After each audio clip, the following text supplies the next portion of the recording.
Hi everyone, welcome to this video on lesson 7 of the reproduction scheme of work, which is about contraception. So a few things to say about this lesson before you teach it, especially if you've not taught it for the first time. So firstly, like many of these lessons in this scheme, this is as much a PSHE public health lesson as it is a science lesson in many ways. Part of the reason this is in the curriculum is to make sure that students understand how contraceptives work and what the advantages and disadvantages are of them. They will study this in more detail at GCSE, but it's important that they get a sense of this as soon as possible, really, when they get to secondary school. So that's why we cover it in year 7. That's one thing to say. A second thing to say is it's important to listen, and again, a bit like the puberty lesson, it is important that you hear some of their ideas around contraception and make sure that by listening to their ideas, you address any misconceptions they might have. So do listen to their thoughts on this, because they might have all sorts of views about how contraceptives work and what they do and don't do, and we just need to make sure that they are clear on what are the facts, essentially. The final thing that I would say, and this is more from a science point of view, and I suppose the science of learning, if you want to use that phrase. I remember seeing this being taught actually at Key Stage 4, a Year 10 lesson on this years and years ago in a non-GLT school, I remember it was just a kind of, right, we've got barrier contraceptives, we've got the hormonal contraceptives, you need to remember this, blah, blah, blah. And students were just a bit like, okay, how am I supposed to remember all this? And I remember thinking at the time, wouldn't it be nice if this teacher was referring back to the menstrual cycle? Because actually, if you get this cycle, this organizing concept related to the big idea that's running through all of these lessons, the thread, which is fertilization, and if you get how each contraceptive works in terms of the menstrual cycle, then you've got such a better chance of remembering it than if you're just being told some facts to remember kind of baldly by your teacher. So that's what I'm going to attempt to do in this lesson, or in this video. I'll attempt to show you how you could explain contraceptives in terms of fertilization and the menstrual cycle. And I'll do it very quickly. So it's worth just recapping on the menstrual cycle. You might even want to use the previous diagram that you've been using with more pictures. I've just done this in words for the sake of time. But this is, of course, day 1. And maybe I could add that, actually. So this is day 1. This is about day 5. This is about day 14. And again, you can either recap it by talking through it. It might be more effective to do some whiteboard questioning, so students are having a chance to retrieve some of this stuff. But you want to recap on the menstrual cycle as it's supposed to work. I'm just going to move this down a little bit. And then you can say, well, look, let's imagine 2 other things. So firstly, we're going to look, okay, we got to this part.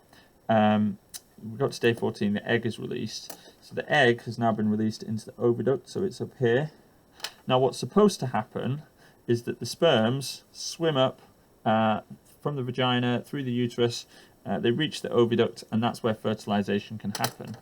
But what if there was some sort of barrier here? What if there was some sort of barrier here? So the sperms just couldn't get any further than here. And you can ask students what they think would happen, and it's pretty obvious, right? If there's a barrier that's physically stopping sperms from reaching the uterus and the oviduct, fertilization is not going to occur. That is going to completely rule out this option: no fertilization, no implantation, no baby. And then you can say, well, look, what ways do you think we could introduce a barrier that stops sperms getting there? So let's label this as a barrier.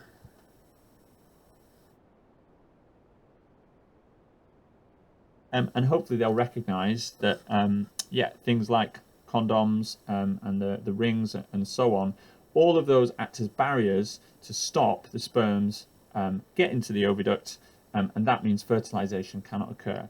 So in that case, you would always just be essentially trapped maybe trapped is the wrong word to use, but you would just be on repeat, because you would never be able to go down this path. And you can explain to students that this is why condoms are such an effective contraceptive, because if you put a thick layer of rubber in between the penis and the vagina, then there's just no way the sperms can get through there in order for fertilization to occur. You could also emphasize that it's not just a barrier for sperms, it's a barrier for pathogens as well, and this is why condoms also protect against sexually transmitted diseases in a way that hormonal methods don't. So again, it's a really, I think this is just a really good way to frame what's going on with contraceptives, and rather than starting with these new categories, right now I'm going to talk to you about barrier methods, start with what they know, and then just add, literally by adding that little line, you can introduce the barrier method pretty straightforwardly. Now, your other form of contraception is as follows. So you can say, okay, that's one way we can stop fertilization occurring, so just keep the cycle going in this endless loop. Not quite endless, regularly repeating loop. So the other thing you can say is, well, okay, what happens at day 5? We know that the egg starts to form, the uterus lining starts to thicken, and so on.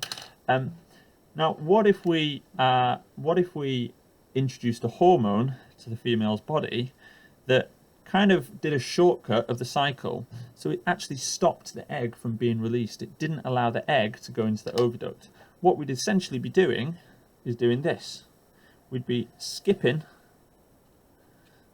this step where the egg is released. There'd be no egg to ever be released. So actually, no fertilization could ever occur, because the egg would never make it to the oviduct. It just continued like that. The uterus lining continued to thicken, and therefore the cycle would continue just without this day 14 step of the egg being released. This is what's called the hormonal method. So I might add this here. This is the hormonal method of contraception. And I'll just add a note in here, no egg released. But hopefully what framing it in terms of the menstrual cycle does is again, we're trying to organize the way students understand this. It's kind of showing that alternative path. And lots of this stuff in the menstrual cycle is about which path do we take, which option occurs, and therefore what happens as a consequence of that. And if we bypass this, then it's important students recognize, well, no fertilization can occur, because even if the sperms got up there, there'd be no egg. There'd be no egg in the oviducts to be fertilized. But it also is a really good way of saying, okay, we've not studied pathogens yet. We're going to do that later on in the human body part 2, and obviously in more detail at GCSE. But hormonal methods of contraception, like the pill and patches and so on, yeah, they're really, really great. They have a really good success rate in terms of contraception, but they don't stop pathogens entering the blood because they're not actually forming a barrier. And again, it's really important that we have these conversations with students, as I've said right at the start of this video, so that they can make their own informed choices. So hopefully that's helpful. Hopefully you can see how framing your lesson on contraception around the menstrual cycle, and even more importantly fertilization, hopefully you can see how that will help students build this really coherent schema that we're aiming for.